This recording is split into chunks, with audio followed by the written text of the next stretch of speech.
Olá pessoal, bom dia, tudo bem com vocês? Pessoal, sejam bem-vindos aqui a mais uma aula da nossa disciplina de Logística Empresarial e Engenharia de Tráfego, tá bom? Eu vi aqui que tem algumas mensagens, bom dia pro Diógenes. Matheus, pode ficar tranquilo, tá?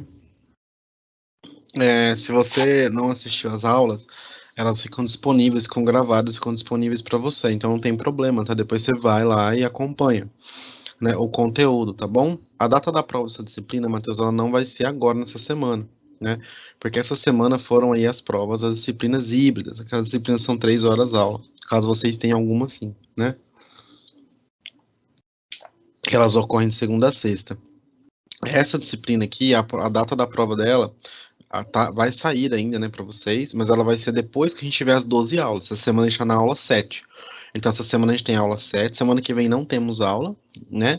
Depois a gente tem a semana da aula 8, 9, 10, 11, 12. Tem mais 5 sábados. Aí, depois disso, que vai ser a prova de vocês, tá bom? Então, pode ficar tranquilo, não é por agora ainda não, ainda tem um tempo, tá? Bom, pessoal,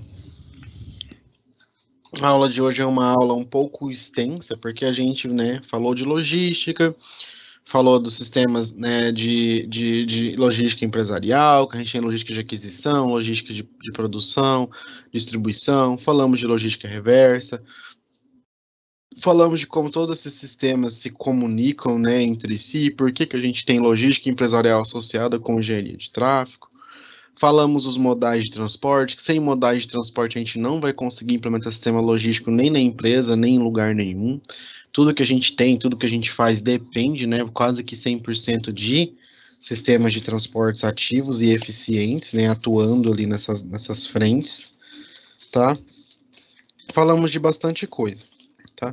Uma coisa que a gente, né, começou a tratar, né, na semana passada e na semana antes da semana passada foi dos modais em si. Porque para a gente continuar e começar a falar de nuances específicas de certas coisas, a gente precisa conhecer os modais a fundo.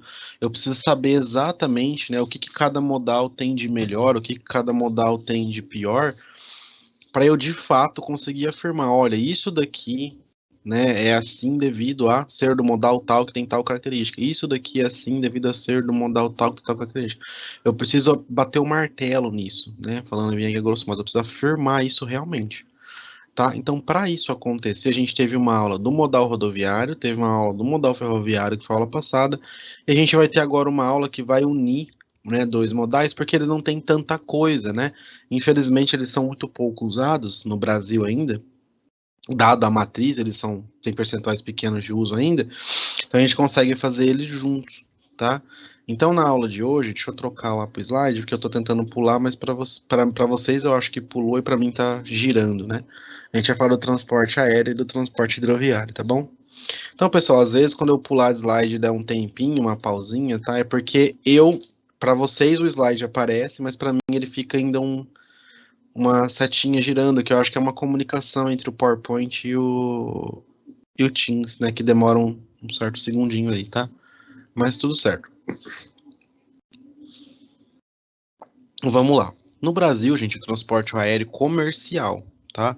Comercial no sentido assim, transporte aéreo vendido, né? Transporte aéreo que eu posso comprar algo, que eu posso mandar, levar uma carga, que eu posso comprar uma passagem. A gente vai tratar bastante aqui de cargas, tá? Sempre falei para vocês.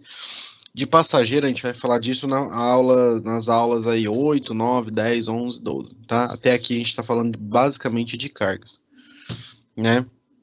Então, no Brasil, o transporte aéreo comercial, né, ele teve início no ano de 1927, quando lá atrás a gente tinha a Varig, né, que era a aviação aérea rio-grandense, tá? Ele é disparado, não tem para ninguém o modal mais rápido, né? Ele realmente, se você pensar, por exemplo, se eu sair de carro de Porto Alegre e quiser ir para Manaus, eu vou dirigir uns 5 dias, né? Se eu sair de avião, eu vou dirigir, talvez eu vou andar umas 4 horas, 5, 6 horas, vai, de voo, né, no máximo, tá? Então ele é muito rápido, né? Transporta cargas e passageiros ao mesmo tempo, só que ele tem, né? O problema é o quê? Elevado valor, né? Porque tudo que é utilizado, desde o combustível até a unitização de materiais, tudo é muito caro, né? E isso é um problema, tá? Então tem três jeitos de trabalhar com o transporte aéreo. A gente tem os serviços regulares, né? que são os serviços que apresentam frequência de saídas regulares, né, em períodos previamente anunciados, tanto para voos nacionais como para voos internacionais. Isso aqui é o mais comum, né? Se você quiser comprar uma passagem, quiser mandar uma carga para algum lugar, despachar algo por avião, tem já os voos, né? Daqui um mês, daqui 2 meses eu tô lá, tem já os voos. Não necessariamente todos eles vão sair, porque a gente sabe que as empresas aéreas podem cancelar o voo, né, em cima da hora, se não tiver uma quantidade de passageiros mínima, né? Porque eles têm um avião, por exemplo, um voo de São Paulo para Milão, ou para Amsterdã, sei lá, para algum lugar da Europa. Né, digamos que o voo tem capacidade para 150 pessoas. Se tiver 2 pessoas só, eles não vão mandar o avião sair de São Paulo e viajar para lá com 2 passageiros, porque não paga o custo, né? Então eles cancelam ou devolvem seu dinheiro ou marcam para o voo próximo. Geralmente é cancelado antes, aí eles perguntam: você quer ir num voo antes ou quer ir num voo depois, né? Ou você pede transferência para uma outra companhia que esteja fazendo o mesmo serviço, tá? Mas basicamente é isso, são esses voos de horário programado. Isso também acontece para passageiro, mas também acontece para carga, né? Temos os serviços regionais, né? Que tem como principal característica aí linhas nacionais de âmbito regional. O que é isso, né? São voos, né, do interior, voos que não são São Paulo, Rio de Janeiro, Belo Horizonte, Curitiba, Palmas, Cuiabá, Goiânia, não. São voos aí de cidades do interior, de Uberlândia para Londrina, de Londrina para, não sei, alguma cidade do interior do Mato Grosso, né? São voos de cidades que tem aeroporto menor, cidade aí que tem 200, 300 mil habitantes, tá? Então são voos mais pequenos, mas que atuam em cidades interiores que são importantes, que precisam, né? Que tem uma demanda de ter voo, tá? E tem os serviços gerais, né? Que aí são outras coisas realizadas com esse modal, né? Por exemplo, a gente tem táxi aéreo, né? É caríssimo, mas é como se fosse um serviço de táxi normal, só que aéreo, né? Digamos que você tem uma urgência, entregar um órgão, você é um cirurgião que tem que atender um paciente urgente, que só você sabe executar a cirurgia, e você mora, sei lá, em Tocantins e o paciente está em Curitiba, você vai ter um táxi aéreo. É como se fosse um jatinho que eles vão chamar, vão pagar caríssimo e vão te levar direto para lá rápido, né? Tem também pulverização de plantação, aerofotogrametria, né? E tem outros, tem entre outros. A aerofotogrametria, eu não sei se vocês aprenderam, né? Aerofotogrametria, talvez se viram foi em topografia. Mas antigamente, pessoal, para quem não conhece, né? Só para não ficar um nome solto e falar, eu nunca vi falar disso. Quando você ia, por exemplo, hoje a gente tem satélite, né? Então, se eu vou mapear uma região, eu uso imagem de satélite. Mas quando eu não tinha imagem de satélite, o que acontecia? O avião sobrevoava a região e ele tinha câmeras que ele ia fotografando o terreno abaixo. Então ele ia tirando foto do terreno, né? E aí, com base nessas imagens, eles montavam o mapa da região, né? Então, os mapas, a princípio, todos eram feitos com base em aerofotogrametria, né? Era uma área de estudo da engenharia civil, da ambiental, né? Dentro da cartografia, agora a gente tem engenharia cartográfica, né? Era uma área de estudo forte. Hoje ainda existe? Existe, mas a aerofotogrametria no sentido de fotogrametria do satélite, certo? Então não é que a aerofotogrametria não tem mais, a gente tem, só que por satélite, né? Um avião sobrevoando fazendo isso que não tem mais, tá? Tem também hoje a aerofotogrametria com avião, mas é comercial, né? Então às vezes, isso acontece muito em zona rural, passa um avião e vai tirando foto do sítio, tirando foto das instalações, das fazendas, né? E depois ele passa vendendo aquelas fotos, né? É uma forma, posso dizer, de aerofotogrametria, mas não no sentido técnico de elaborar mapa, né? Queria fotografia aérea só. Tá, então nesse cenário, né, a gente vai encontrar o modal aéreo como sendo uma alternativa de transporte, né? Principalmente se eu estiver pensando num país com dimensão interior, né? Ou num país com dimensão continental. Tem país, gente, que não tem cobertura marítima, que não tem acesso a nenhuma costa, né? Aí complica, né? Então, às vezes, depende bastante do aéreo, depende bastante de rodoviário, depende bastante de ferroviário, né? O Brasil, o aéreo, ele entra muito no quesito do que o Brasil ser muito grande, né? O Brasil é um país que tem dimensão de um continente. Então, tem certas coisas que se você fosse mandar pelo modal rodoviário ou por um outro modal, não daria certo, né? Tem que justamente ser o aéreo para permitir aí essa, né? Querendo ou não, essa facilidade, né? Essa ocorrência aí de tudo isso, tá bom? Né? Então, as empresas aéreas elas tiveram aí, por décadas ganhos de eficiência, né? Em decorrência de quê?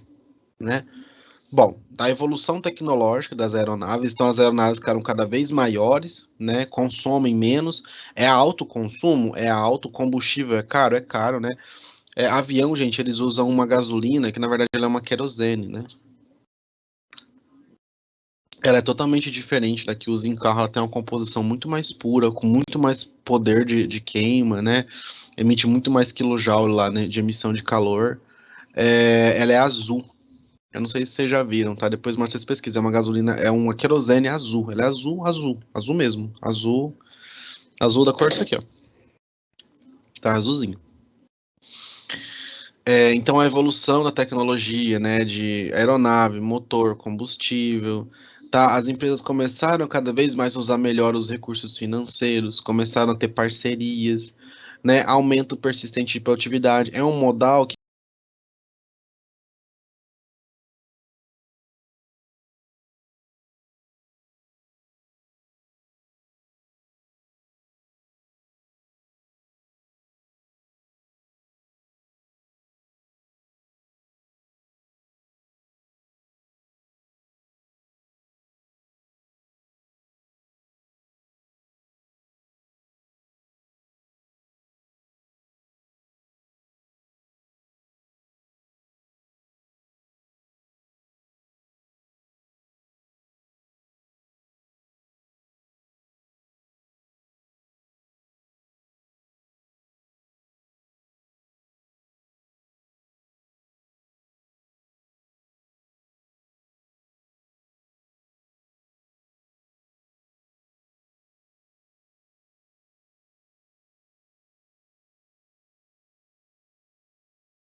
recursos financeiros, começaram a ter parcerias, né? Aumento persistente de produtividade. É um modal que, principalmente para o transporte de pessoas cada vez mais aumenta, cada vez mais tem mais gente buscando, tá? Só que contrapartida, ela teve que se estruturar rapidamente em escala mundial, porque a inserção de tecnologia derrubou os custos do sistema e direcionou o segmento para concentração de capital. O que é isso? Quando eu falo que teve concentração de capital, quer dizer o seguinte: ao invés de eu ter 10 companhias aéreas, agora eu tenho 3, né? Então, muitas companhias aéreas menores acabaram fechando, acabaram falindo e sendo compradas por companhias aéreas maiores. Isso, gente, tem uma nuance que não é tão boa, que é a nuance do quê? Gerar um oligopólio, né? Gerar um monopólio, pode-se dizer.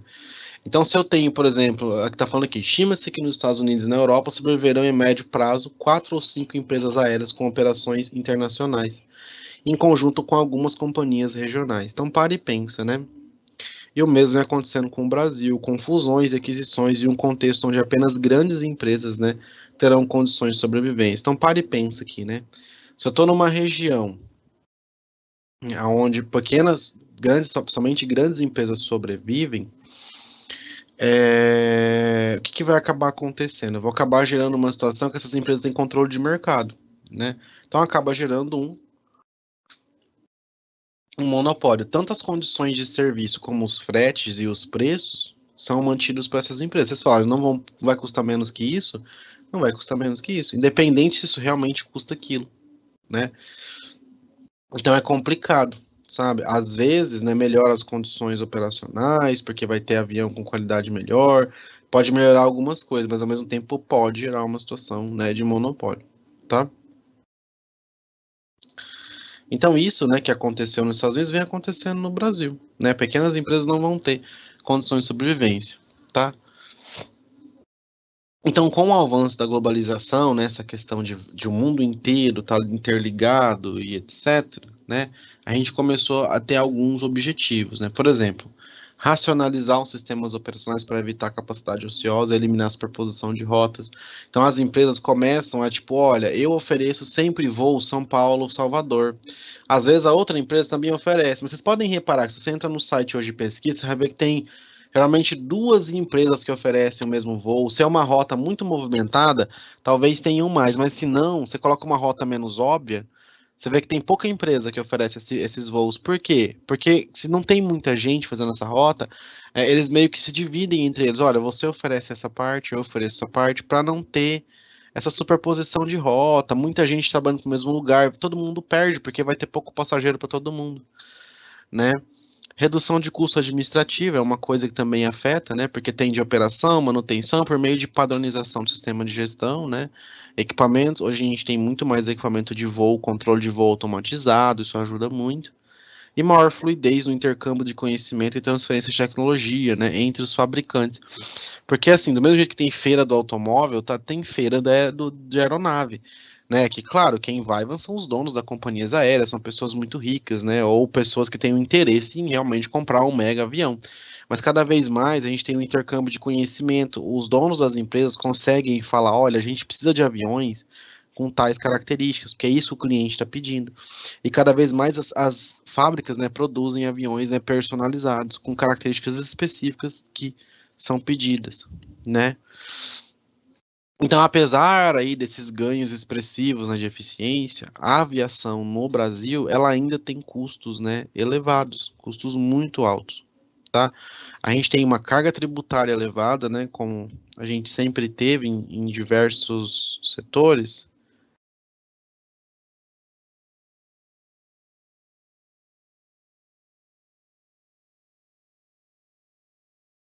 né?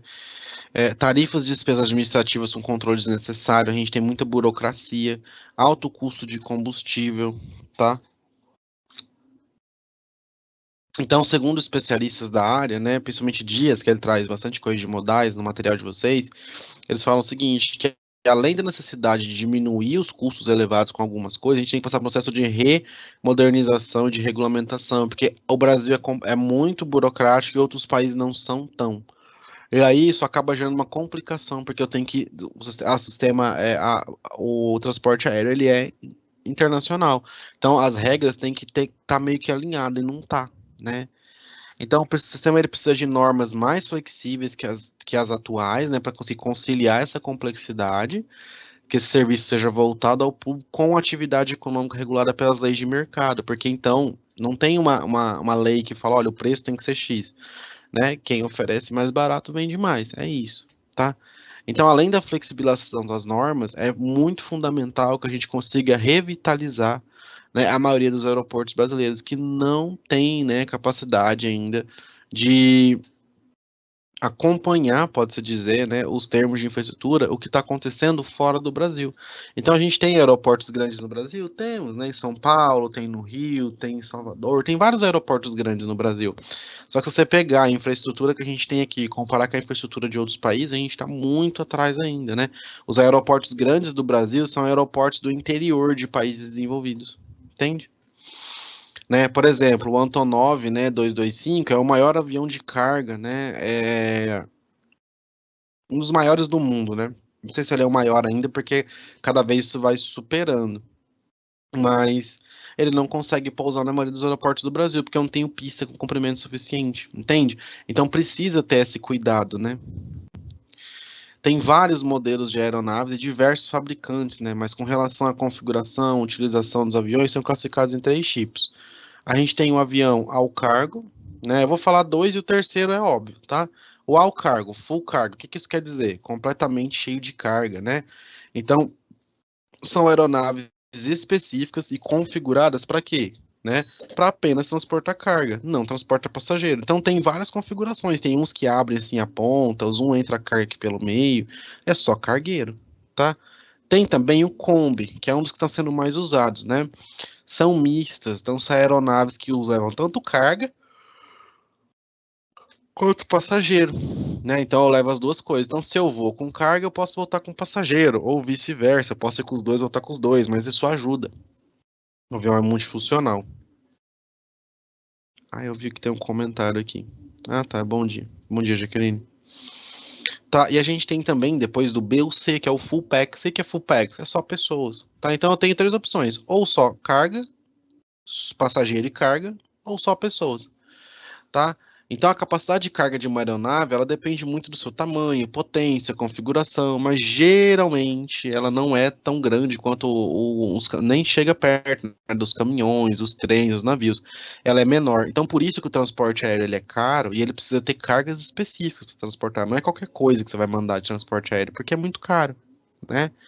Então, as aeronaves exclusivas para transporte de carga, o cargo, possuem maior capacidade dentre todas, mas ainda assim vocês vão ver que não é tão alto, né? A gente tem aí 6 toneladas, 5 toneladas, 7 toneladas, 4 toneladas. É bem. E são aviões grandes, tá? Que eu tô falando.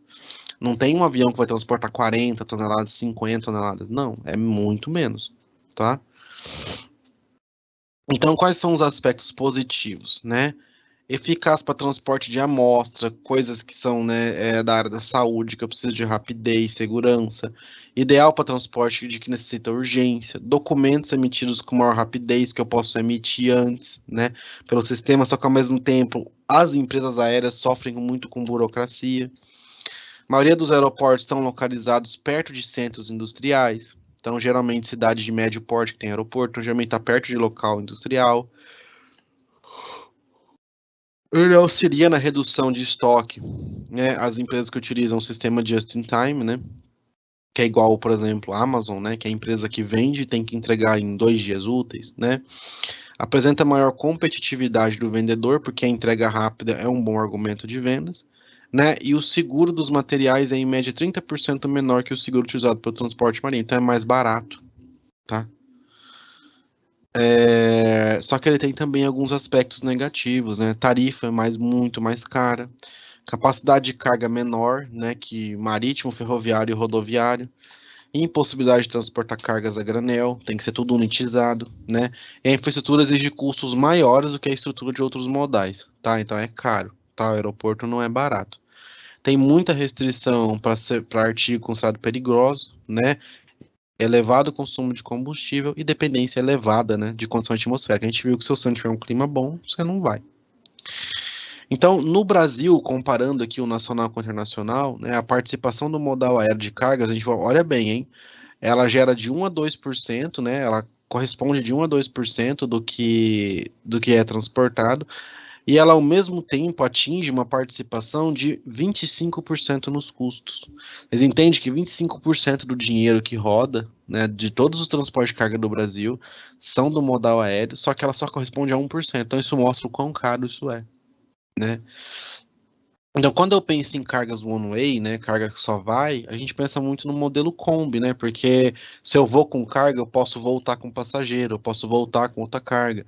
Já o Full Packs, né, eles já falam que o problema seria, o ideal seria ter pelo menos 30% da capacidade de lotação, mas tem empresas que trabalham com menos, né, com 10, 20%, às vezes eles até vão, tá? Depende da distância, depende do que é, né, muitas empresas não vão, cancelam. Né? E é importante vocês conhecerem isso daqui, ó, né? Ó, que é o Unity Load Device, que é a unitização. Eu não posso pegar um monte de caixa e colocar dentro do avião e falar, leva essas caixas para mim aqui, que tem produto, tem geladeira. Não. Eu tenho que fazer uma unitização. Eu tenho que pegar um container, né? Que é o Unity Load Device, o LD, né? E eu vou lá e eu coloco as caixas, os materiais aqui dentro. Então eu tenho que unidades, ó, isso aqui é como se fosse 1.000 caixas aqui dentro. Aqui eu tenho mais 1.000 caixas aqui dentro, entendeu? Tem que todo mundo juntinho para eu não ter problema, né? De ninguém cair, de ninguém se locomover. Por isso que falam que ele é mais seguro, né? Atimiza o manuseio. Ao invés de eu subir 1.000 caixas soltas, eu subo uma unidade que contém 1.000 caixas, né? Então, essas coisas eles podem pertencer tanto às companhias aéreas, né, ou aos embarcadores, ou às empresas de leasing, né? Empresas de leasing são as empresas que trabalham ali no próprio aeroporto com, com, é, com carga, descarga, com logística, né, de transporte, tá bom? Ó, pessoal, tá tudo certo aqui, ó. E eu acho que para vocês tá aparecendo e para mim tá girando. Então, vamos ver se vai agora. Voltou. Né? Quando ele não é da aeronave, eles geralmente são non-aircraft, mas tem que atender às especificações da aeronave e da companhia que está transportando eles, tá? Eu não posso pegar qualquer container e colocar aqui dentro. Tem que ser um container que atende às especificações específicas, né, da minha, é, da minha aeronave, tá bom?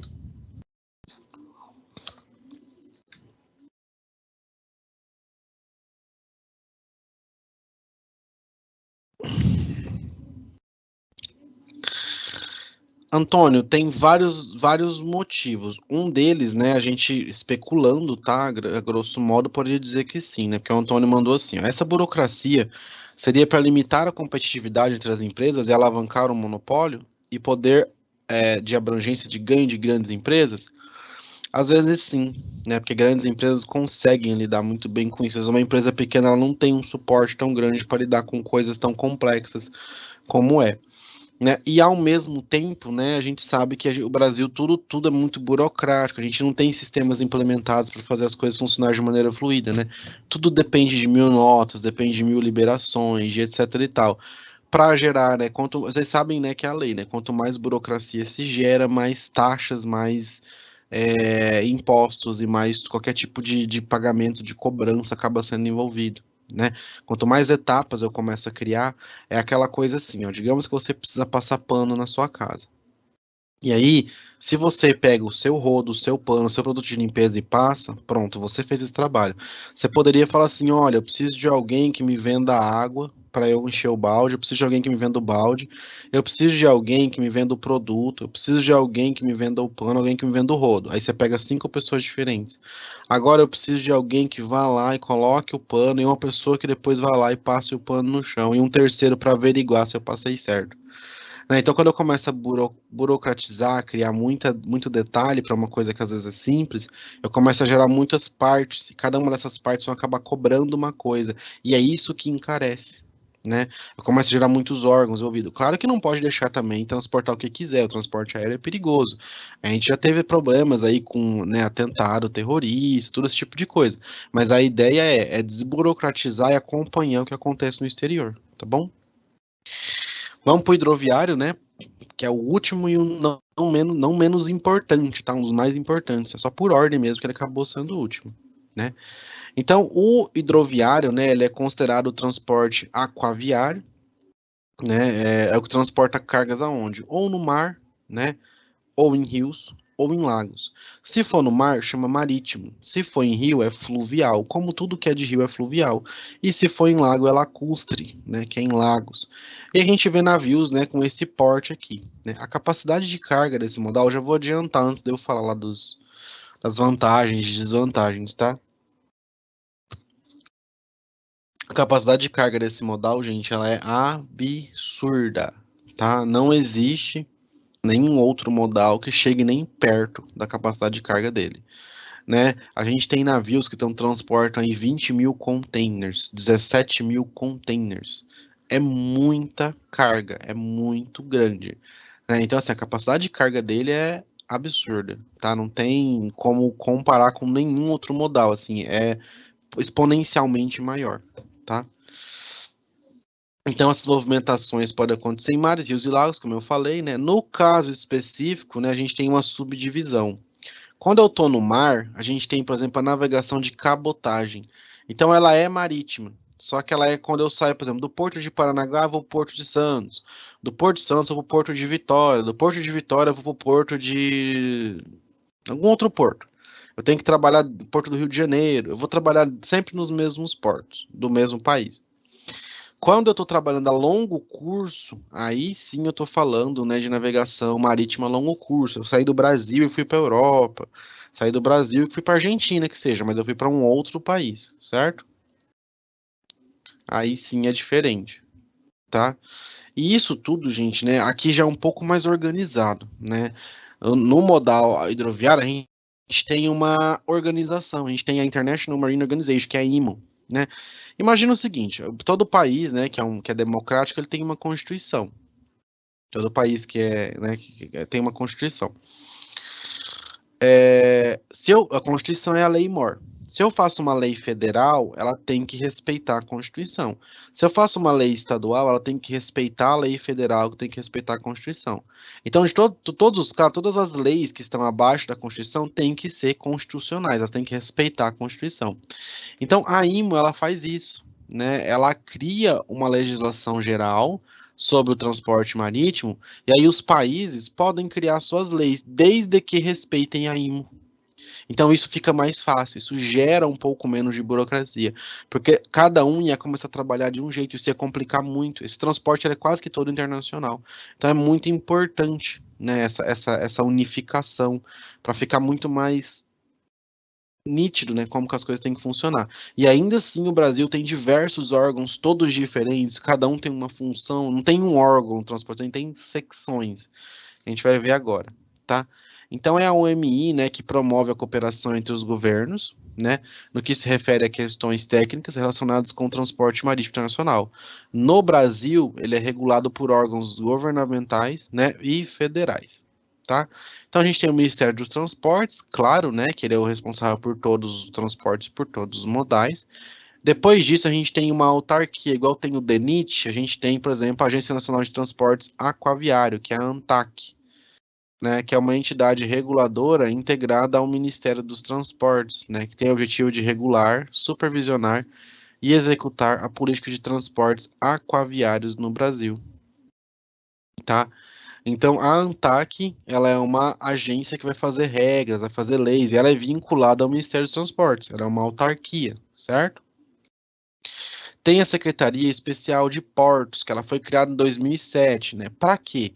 Ela foi criada, gente, porque a ANTAQ, né, que ela fala de transporte aquaviário, ela conseguia verbas para coisas em geral, mas eles estavam com dificuldade de conseguir verba, de conseguir dinheiro para expansão de portos, para melhoria de condição operacional e até mesmo para privatização de alguns portos, né, que aconteceu bastante, vem acontecendo, né? Quando o Estado vê que não vai mais conseguir gerir, não vai sucatear cada vez mais, acaba privatizando. Então, com a criação, né, tanto a infraestrutura marítima como dos portos deixaram de ser competência do Ministério do Transporte e passaram a ser direto para a Presidência da República para conseguir, talvez, tentar ter uma pasta de verba específica, né? Então, criou-se a Secretaria Especial de Portos por isso, que é uma secretaria dentro lá da Presidência da República já para tentar melhorar, tá? A gente tem também outros departamentos, né? Temos aí o Departamento de Marinha Mercante, né, que é o DMM, né? Ele é conhecido como DMM. Ele é um órgão vinculado ao Ministério dos Transportes e tem como atribuições a responsabilidade do registro de armadores. Vocês vão ver o que é armadores, tá? Armadores são pessoas que trabalham diretamente com armação de navios. Não armação de arma, tá? Armação no sentido de montar um navio. A gente vai ver. Acordo bilateral, conferência de frete e outras atribuições relacionadas com o transporte marítimo. É o DMM que integra informações do Siscomex, né? Do Siscomex Carga. Esse sistema aqui, gente, ele é ótimo, tá? Isso aqui é uma das melhores coisas que foram criadas no Brasil para transporte, né? Eu não vou abrir com vocês porque não dá para a gente preencher nada, porque a gente tem que ter um CNPJ de uma empresa que vai transportar alguma carga. Mas eu vou explicar o que que ele é, né? Ele é um sistema que você vai lá, faz um cadastro, a sua empresa, né, de logística, ou empresa de frete, ou empresa de engenharia, o que quer que seja, e você coloca lá assim, seu CNPJ tal, faz seu cadastro. Você fala, ó, quero transportar eletrônicos. Aí tem um código lá que corresponde a eletrônico, você coloca esse código, você fala, olha, eu quero que a minha carga saia daqui e vá para tal lugar, né? E aí ele vai te mostrar, assim, em função do que é a sua carga, quais são os documentos que tem que ir atrás.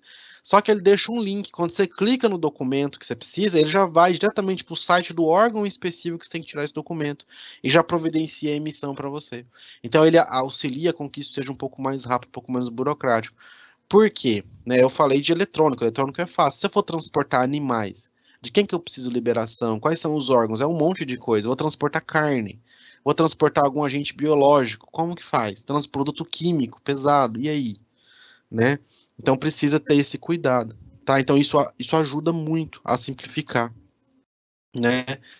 Tem o Tribunal Marítimo, né, que é vinculado ao Ministério da Marinha, que ele julga acidente, principalmente acidente igual derramamento de petróleo, derramamento de produto químico, né? E aí tem alguns participantes, né? Quem que é o primeiro? É o armador, que é uma empresa mercantil, né, que arma um navio, ou seja, ela coloca em operação. É meio que diferente do que vocês são acostumados, porque você pensa num carro, por exemplo. Imagina que você compra o carro, ele venha sem os bancos, sem as rodas e sem um volante.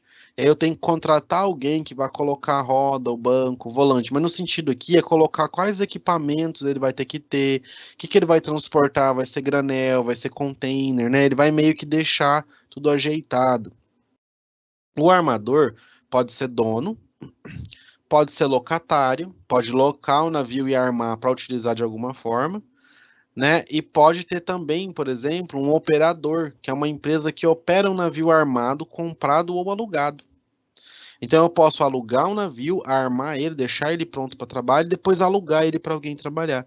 Então é um modal que essas nuances aí de locação, de armação de navio, parece ser muito diferente de todos os outros. E realmente é, né? É um mundo diferente. Você não vê isso no transporte rodoviário, você não vê isso no transporte ferroviário, porque realmente são situações específicas que ocorrem de maneira diferente, tá? A gente tem a agência marítima, né, que é uma empresa que representa o armador no país, estado ou porto de atracação. Temos o terminal de cargas, que é um local especializado em movimentação de carga para embarque e desembarque. São pontos aí, né, dentro do porto. Então, o navio ele já é projetado e construído, né, para transportar mercadorias através dos mares, rios e lagos. No Brasil, gente, lago, a gente tem a lagoa lá em Porto Alegre, né? Mas ela é ligada ao mar. Então, assim, ela é um lago, mas ela é quase que um estuário, na verdade. Já não é bem uma lagoa. Nos Estados Unidos tem os grandes lagos, lá no norte, na divisa com o Canadá, lá eles têm mesmo o transporte, né, aquaviário no lago, tá? Real, né? Passa de um lado para o outro do lago. Aqui a gente tem pouco. Pode ter? Pode, mas é bem pouco, né? Ele é movimentado por um motor com capacidade de propulsão muito grande, né? Dimensionado aí também em função, né, de vários fatores, como o tipo de carga, tá?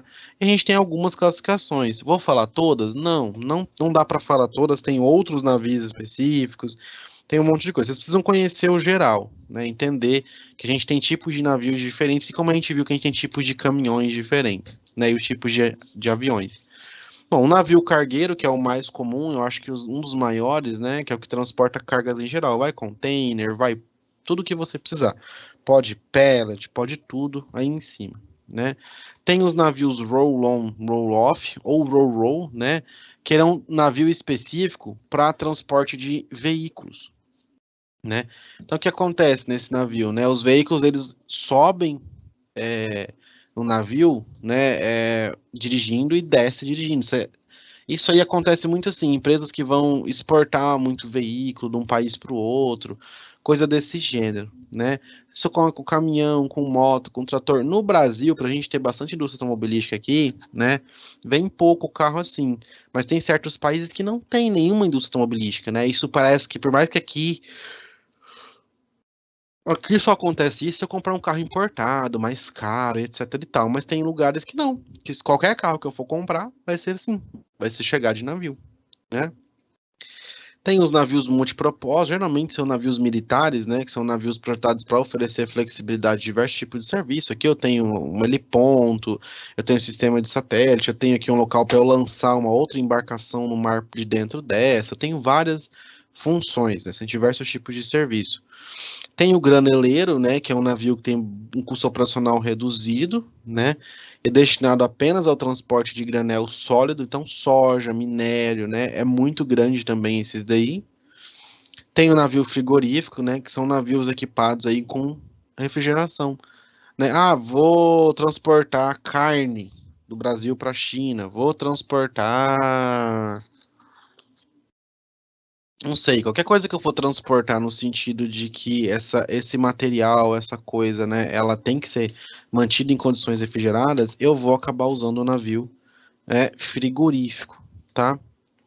O navio tanque, né, que é um navio produzido para transporte de carga líquida, petróleo, produto químico, álcool, querosene, gasolina, vai depender do que é, mas geralmente são coisas líquidas, né? Tem o low-low, que é um navio de carga pesada, né, que é quase que igual ao navio tanque. O curral, que transporta animais vivos, é mais difícil, mas existe. Temos o navio rebocador, que é uma embarcação que trabalha próximo ao porto, puxando outros navios, ele é menorzinho. E tem o navio container, que é a mesma coisa do navio cargueiro que a gente viu lá no começo, né? E uma coisa que é importante, tá? Não precisa saber tudo isso, né? Porque tem isso que mais importa, os vias navegáveis. Mas muito importante conhecer isso aqui, ó, o calado, tá? O calado está muito relacionado com a engenharia civil, por quê? A gente está com um problema principalmente no transporte fluvial, né, que já não tem quase no Brasil, com calado, né? Rios cada vez mais assoreados, na qual o navio não consegue mais transitar, porque a parte dele que fica embaixo da água, às vezes mede, por exemplo, 5 metros. E aí o rio está com pontos de 4 metros de profundidade, o navio vai encalhar. Então eu não posso mais transportar. Tem muito problema disso no Brasil, devido a desmatamento, devido a assoreamento de corpo hídrico. E isso também está acontecendo problema em portos. Né? Portos geralmente são feitos em estuário. Porto de Santos é no estuário, Porto de Paranaguá é no estuário. Né? E aí esse sedimento chega no estuário. Eu tenho uma bacia de sedimentação, né? E aí eu acabo tendo uma diminuição da profundidade, eu tenho que fazer dragagem. E aí isso vai ficar caro, isso é gasto, né? Então é muito importante conhecer essa questão, né? Mas lá em portos, vias navegáveis, que aprofunda, que vai falar das técnicas de dragagem, tal, tal, tal. Nossa ideia aqui é falar de logística com esses transportes. Então precisava que vocês conhecessem eles, né? De maneira mais detalhada, tá?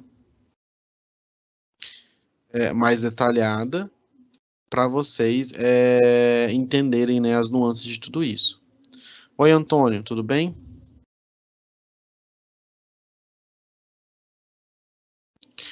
Oi, Antônio. Não, Antônio, acho que não ficou claro. Ó. O Antônio perguntou assim: para criar uma microempresa de transporte de carga, logística, quais seriam as etapas legais dentro dessa Siscomex? A Siscomex não cria empresa, tá? Se você quiser criar uma empresa de transporte, você tem que procurar a prefeitura da sua cidade e você vai ter que abrir uma microempresa ou uma empresa, você vai ter que abrir uma empresa, abrir um CNPJ. É um outro processo.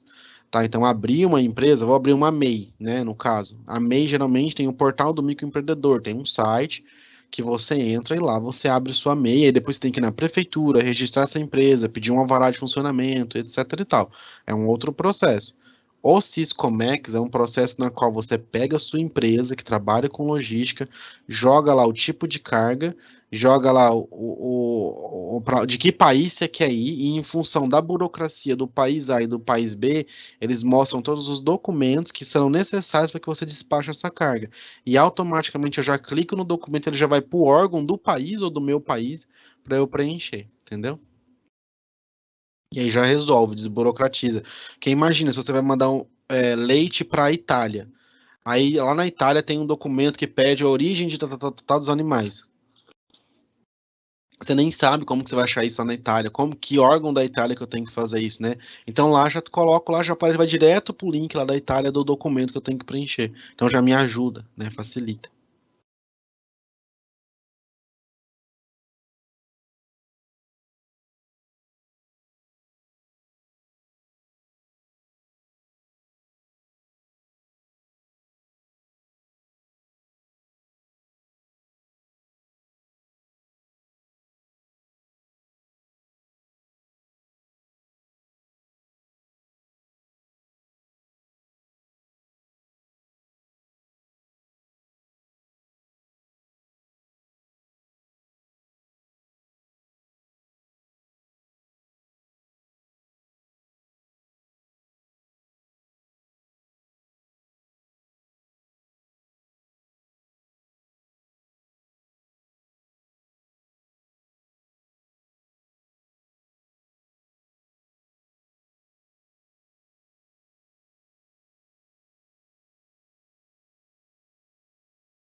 Obrigado, Jorge. Imagina. Isso-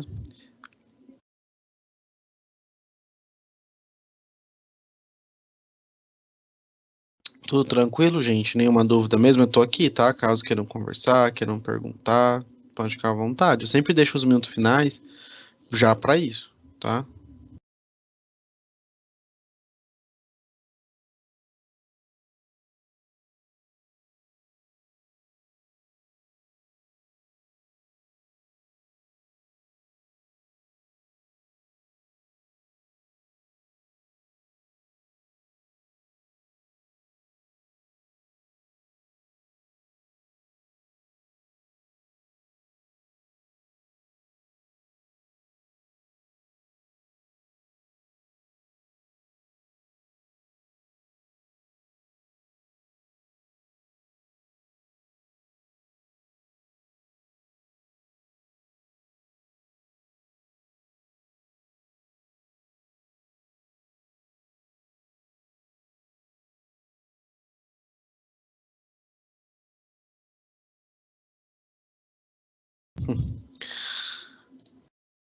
Jorge, é super tranquilo. Nada que parece que é muita coisa, né? Mas depois que quando vocês terminarem a graduação, vocês vão ver que não que depois os problemas vão ficando maiores, né? A gente vai tendo cada vez mais, vai aprofundando mais as questões e etc. E aí você vai vendo que é tranquilo, assim, de maneira geral, né? Que a coisa vai ficando cada vez mais complicada, né? Quem gosta, então, de estudar tal, né? Eu fui, por exemplo, fazer mestrado, fazer doutorado, faço doutorado hoje. Você começa a ver, tipo, de um outro ângulo, você começa a conseguir ter uma maturidade maior e enxergar. Mas é parte, tá, gente? É uma evolução. É tranquilo, Diógenes, não é tudo tão assim, não. Mas obrigado.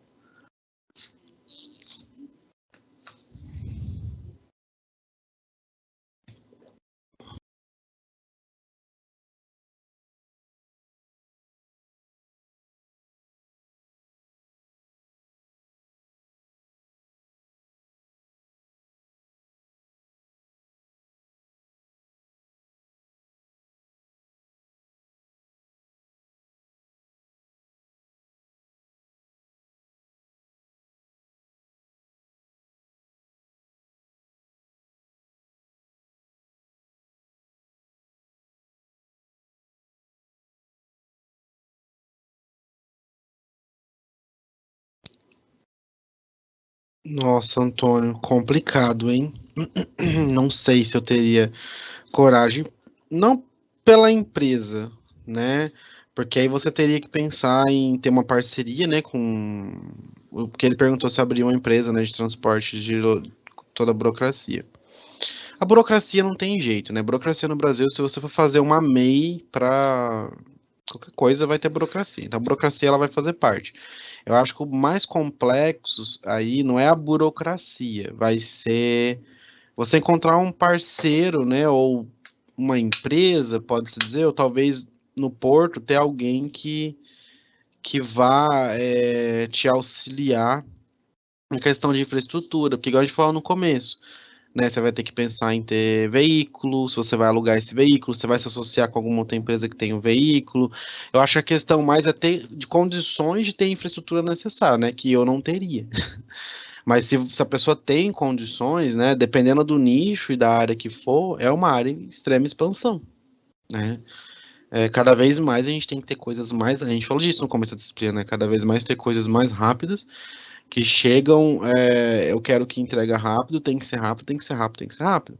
Então, assim, falar que vai ser um fiasco, muito dificilmente não vai, muito dificilmente será. Só que o problema é conseguir montar essa infraestrutura, né? Ter as ligações, ter as parcerias, ter tudo para que isso realmente funcione, né? Para sair do papel. Tem que ter dinheiro, né? É uma coisa que é o complicado esse, mas se você tem as condições, se fizer o estudo certinho, né, tiver realmente, olha, um nicho de mercado que eu vou atuar é esse, eu tenho tal, não acho que seria um mau negócio, né? O problema é ter a condição de sair com isso do papel, né, que é caro, tá? Bom, pessoal, a gente termina por aqui a aula de hoje, tá? Agradeço a todos pelas contribuições, pela atenção que vocês deram, tá? E a gente se. Semana que vem não tem aula, tá? Lembrando, a gente vem semana que vem tem aula depois da semana que vem, na outra semana, tá bom?